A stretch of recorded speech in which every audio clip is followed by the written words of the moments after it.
while we're on the topic of cheating, I do want to talk about another cheating scandal that we touched on in a stream like last week.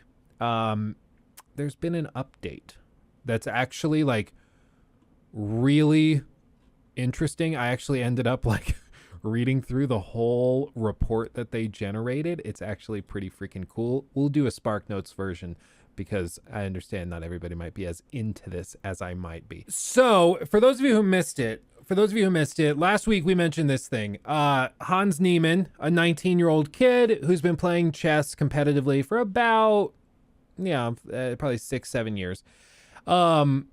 He is now a grandmaster. He is clearly a very gifted player. He's talented.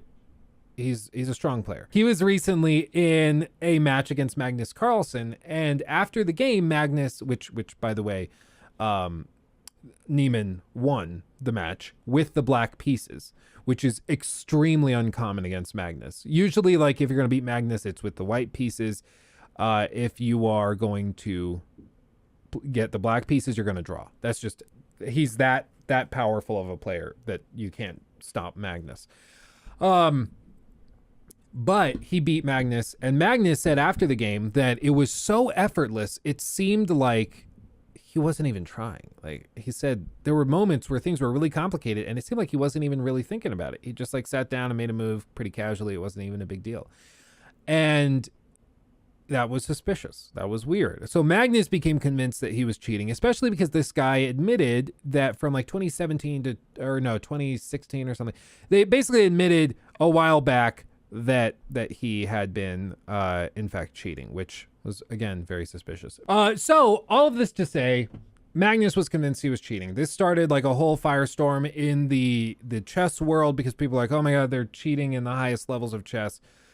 It's nothing sacred. Especially because we haven't really had a cheating scandal like this in like ever. So this was a big deal. So chess.com decided to investigate this on their end, and they issued a 72-page report that is extremely comprehensive, includes all sorts of like statistical analysis, breaking down his performance against other things, how they calculate the likelihood of cheaters, how their algorithms detect it, because they have, according to many people, the best cheat detection in the world. Like they are extremely good at managing this stuff. You can see they have all this redacted stuff. It's extremely professional. Like if you have an extra day and a half to sift through this, it's pretty compelling. Basically, the conclusion of their report is that Hans Niemann has likely cheated in more than 100 online chess games, including several prize money events. They also noted that Niemann is the fastest rising top player in classical over-the-board chess in modern history. But they haven't found any clear evidence that Niemann cheated over the board. So to be clear, they find, I think down here, they demonstrated a little more clearly. They did this research where they found that there were a series of online events, especially through COVID, when everything was shut down and everybody had to play online. Tons of games that he was likely cheating in. And the way they detect this is very complicated, but they can compare like the moves he's making to the engine recommendations. They can compare your overall chess.com strength score. The way that this score works is players are scored on a range of like 50 to 150, I believe it is, or it's 0 to 150. I think it might be 0 to 150. But it basically ranges up to 150. 150 is like the perfect game of chess. Literally no mistakes. Like it not even a perfect engine could get it. 150 is like God would have to play that game of chess. Most amazing grandmasters float between like 80 and 100. And when they score all of this, like what they found was that Magnus Carlsen had a record of Like, I think he had one perfect game that was, or one really good. Yeah, it scores from 0 to 150. 150 is the closest to perfect chess with a chess engine at maximum depth performance. A score of 100 is approximately the highest we have measured for human players that can be achieved over a several game span, and 90 is the highest score we've ever seen a top player sustain over time in classical chess time controls, which is like 3 hours per person per game. Pure engine use alone would typically show scores between 125 and 150, depending on the time available, device, engine, depth, etc. What they found was when they compared Niemann's performance using this score system and algorithm, they found that Niemann all of a sudden started playing with a very high score compared to what he had been playing before. Again, it would be like Nadia going from being terrible at the game and having an awful aim to playing perfectly and having amazing snap-on aim. She's hitting all of her shots. It's just amazing, her game sense, right? It's very suspicious. You know, it's weird. And this is statistical stuff just with in terms of accuracy. So either he is like a freak of nature and he's literally one of the most impressive chess players of all time, and he's growing at a strength and rate that's been never recorded before that seems superhuman, or he's cheating.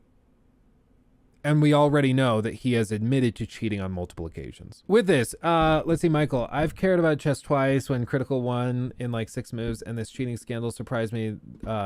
This is a thing in the chess world. Is cheating common in high-level chess? No. Well, as far as we know, it's not very common, because if you are caught, you are banned forever. Like, you're done. It's game over, Red Rover. And for somebody like this, like, they're playing on a level where they are competing for hundreds of thousands of dollars in prize money, millions of dollars in prize money. Like, you just don't risk it, because if you get caught cheating, you know, because you needed that little push in one game, your career is over and you are a disgrace. Like, you just don't do it. It's not worth it. And with this stuff, like, they have supercomputers that analyze this stuff and can tell if you're cheating beyond a statistical doubt. And that's where they are with this, is that he is just playing way better than anybody should be at his age and experience level. You see, these guys, these are all grandmasters who have confessed anonymously to cheating. This is their ELO rating through FIDE. And you can see that they all float around here. They have Hans Niemann's highlighted as well. See this guy, strength score over 100.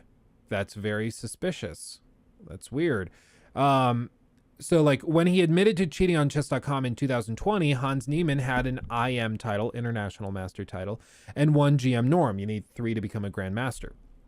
And the performance that ultimately led to the action of having his account closed was benchmarked with a strength score of 85.5 in 3-minute games. This performance, which, as mentioned, Hans confirmed was attained via cheating, was within the range of strength scores obtained from chess.com reports of various GMs and their games at the time of their closure on chess.com. And you see all of these players admitted to cheating, and this is where their strength scores were, and they were grandmasters as well. So, again, just weird. And the reason this is a big deal is because, like, here, where is it? Magnus Carlsen, the world chess champion, said this: "Had I started cheating in a clever manner, I'm convinced no one would notice. I would have just needed to cheat 1 or 2 times during the match, and I would not even need to be given moves, just the answer on which move was better. Or here there's a possibility of winning, and here you need to be more careful.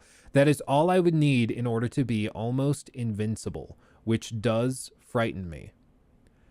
Like, at this level of chess, they are playing on such a high plateau. Like, they just need the occasional, no, you're safe here. Oh, that sacrifices sound. Like, that's all you need. Former world champion Viswanathan Anand said that 1 bit per game, in other words, 1 yes or no answer about whether a sacrifice is sound, could be worth 150 rating points. That's all it takes. That's why, like, for Hans Niemann, when Magnus was saying that he just didn't seem concerned at all when he was making really risky decisions, that was suspicious, because he should have been nervous about some of the moves he was making, but he wasn't at all. So either he's superhuman and he is the greatest player ever, or there's there's something else going on. This one's interesting. I watched him very carefully. When he played this move, knight b7 against Sark, he took 10 seconds. It was a 5 to 10 minute thing, in my honest opinion, since the knight could take f5 instead. When he decided it in 10 seconds, I was shocked. He doesn't know when to put on the theatrics. You have to be strong enough to do that. If I had this gadget, I would be killing people left and right, and nobody would know. This is the real danger, because if a 2600 player has this thing, he knows exactly how to behave. He knows exactly when to think, and he doesn't need to use it more than 4 times during the game. That's plenty to destroy anyone.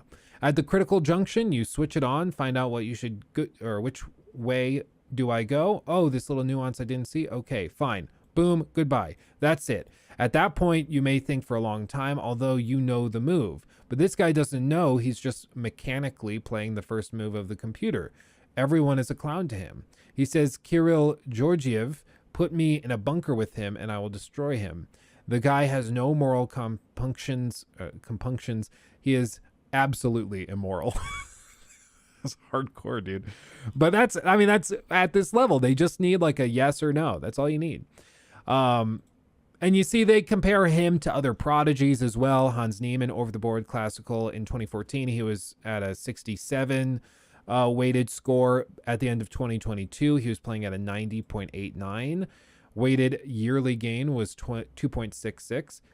That's higher than literally anybody else on record. Like, he has gained in strength faster than anybody else in the history of mankind, which is weird. And it's also even weirder because he is growing well beyond his age. You see, like, right here, figure F, he has had 2 rating plateaus that are uncharacteristic of the class of improving chess prodigies who become elite GMs. With like Magnus Carlsen, he started down here and then he worked his way steadily up. Niemann goes up, hits a plateau, goes up, hits another plateau. That doesn't usually happen if you're just exploding in talent. Like, it doesn't usually happen. People hit plateaus when they're like casual players and they stop studying for 6 months and they just play the same, and then they start studying some more. They go up, they figure some stuff out, and then they keep studying some more. But that doesn't happen on elite play. It just doesn't. From January 2016 to August 2018, 32 months and 297 FIDE rated games, his rating fluctuated between 2254 and 2350. He then gained 89 points from August to September 2018, which is a ton at that level, before settling into a new plateau between 2400 and 2500 from September 2018 to January 21, which was 40 months, 202 games played during the COVID pandemic era. Again, you notice, like, right as COVID hits, when he's playing from his computer at home, he spikes. And that's weird. That's just, it's very weird. And you see also all of these guys hit Grandmaster when they were very young, 14, 13, 16, 13, 12, 15, 14, 14.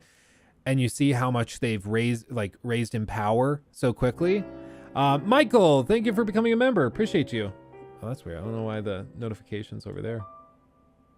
Thank you, Michael. Appreciate you. Yeah, Niemann became a Grandmaster at 17, which is pretty old to become a Grandmaster in your teen years. It's either like you become a Grandmaster under 18 or you become a Grandmaster at like 25 after like really grinding it out on the circuit. So all of this to say, with all of this analysis that they did, they just found that it is far more likely than not that he has been cheating well past when he admitted to. Specifically, from 2017 to 2019, he almost certainly cheated in over 100 games, because statistically it's almost impossible that he would play at that level out of nowhere.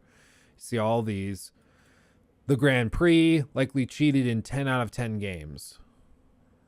The Pro Chess League, 12 out of 32 games, 10 out of 10, 9 out of 10, 14 out of 14, 10 out of 10, 16. All of them, all of them, all of them, all of them. And that's just suspicious. It looks like he's been permanently banned from chess.com. He's no longer welcome on chess.com. And he is Audi 5000. So What will happen now? I would guess that he probably is no longer welcome at most cheating event or most most chess tournaments and stuff, just because now everybody thinks when they're playing him that he's probably or possibly cheating, and that makes it so he has in some ways an unfair advantage because people just assume that he's playing like a robot, and it's not acceptable. It's not cool. So I think Neiman is probably done.